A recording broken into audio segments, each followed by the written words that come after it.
Hi, friends. Okay, Chapter 8, Crime and Punishment. At 6 o'clock the next morning, George and Harold dragged themselves out of bed, walked over to Mr. Krupp's house, and began washing his car.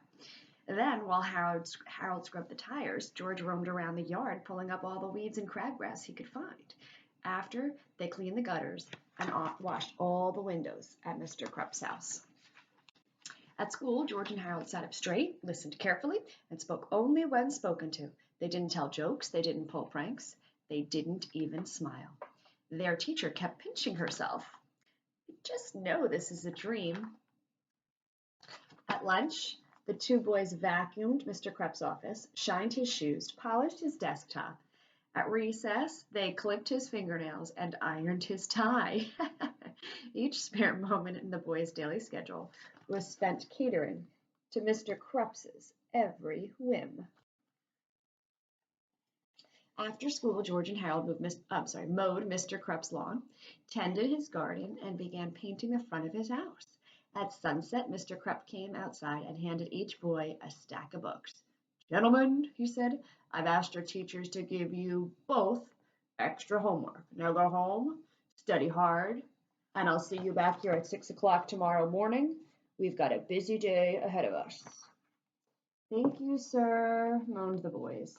George and Harold walked home dead tired. "Man, this was the worst day of my entire life," said George. "Don't worry," said Harold. "We only have to do this for 8 more years. Then we can move away to some far off land where they'll never find us. Maybe Antarctica." "I've got a better idea," said George. He took a piece of paper out of his pocket, and he handed it to Harold. It was an amazing old magazine ad for the 3D Hypno Ring. "How's this going to help us?" asked Harold. "All we got to do is hypnotize Mr. Krupp," said George. "We'll make him give us the video and forget this whole mess ever happened." The video, of the football game and the pepper and the pom-poms and the soap and the instruments. "We'll make him give us the video and forget this whole thing ever happened." "That's a great idea," said Harold. "And the best part is we only have to wait 4 to 6 weeks for delivery."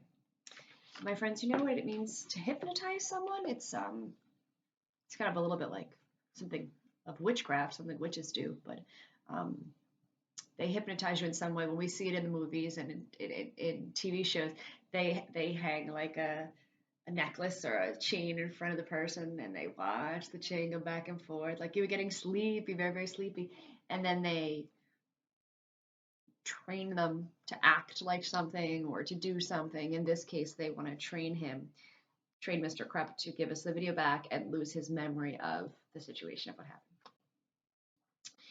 And good news for you guys, the next chapter is called 4 to 6 weeks later, because it said it was going to take 4 to 6 weeks to come in. Very short chapters in this book with illustrations, which are fun for a chapter book. So we're ready on chapter 9. Chapter 9, 4 to 6 weeks later. After 4 to 6 weeks of back-breaking slave labor, grueling homework assignments, and humiliating good behavior at school, a package arrived in George's mailbox from the Little Wise Guy Novelty Company. It was the 3D Hypno Ring. "Hallelujah!" cried George. "It's everything I ever hoped for." Let me see," said Harold. "Don't look at it directly," warned George. "You don't want to get hypnotized, do you?" "Do you really think it will work?" asked Harold. "Do you really think we can amaze our friends, control our enemies, and take over the world, just like it says?" "It better work," said George, "or else we just wasted 4 whole bucks." Not too expensive for a hypno ring. So expensive for Joy. Joy's expensive. All right, and chapter 10 is called the 3D Hypno Ring. Oh yeah, we could do chapter 10. We have time. The 3D Hypno Ring. The next morning, George and Harold didn't arrive early at Mr. Krupp's house to wash his car and reshingle his roof. In fact, they were even a little late getting to school. When they finally showed up, Mr. Krupp was standing at the front door waiting for them. And boy, was he mad. Look, the illustrator, Dave Pilkey's illustrator, shows like steam coming out of him because he's so angry. Mr. Krupp escorted the boys into his office and he slammed the door. All right, where were you two this morning? He growled. I like that word, growled. We wanted to come over to your house, said George, but we were busy trying to figure out the secret of this ring. What ring? Snapped Mr. Krupp. George held up his hand and he showed the ring to the principal. It's got one of those weird patterns on it, said Harold. If you stare at it long enough, a picture appears. Well, hold still, snarled Mr. Krupp. I can't see the darn thing. I have to move it back and forth, said George, or else it won't work.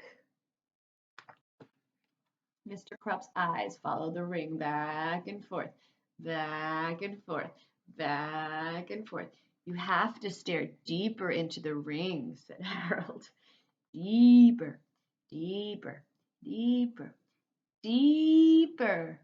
You are getting sleepy, said George. Very sleepy.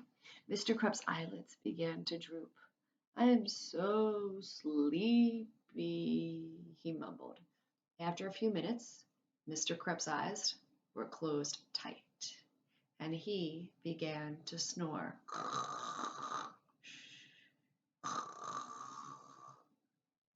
You are under our spell, said George. When I snap my fingers, you will obey our every command. I will obey, mumbled Mr. Krupp. All right, said George. Have you got that videotape of me and Harold? Yes, mumbled Mr. Krupp. Well, hand it over, bub, George instructed. Mr. Krupp unlocked a large file cabinet and opened the bottom drawer. He reached in and he handed George the videotape. George stuffed it into his backpack. Harold took a different video out of his backpack and put it into the filing cabinet in its place. What's that video? Asked George. It's the one of my sister's old Boomer the Purple Dragon sing-along videos. Nice touch. It's one of my sister's old Boomer the Purple Dragon sing-along videos. Nice touch, said George. All right, my friends. Maybe George and Harold are out of trouble because they have the videotape. Mr. Krupp doesn't remember what happened. Maybe they're going to get away with this. We're going to stop there. Next chapter is chapter 11, called Fun with Hypnosis. We are on page 51, and the book goes up to 121. So we are not quite halfway there yet. I hope you're enjoying Captain Underpants. I will see you next time.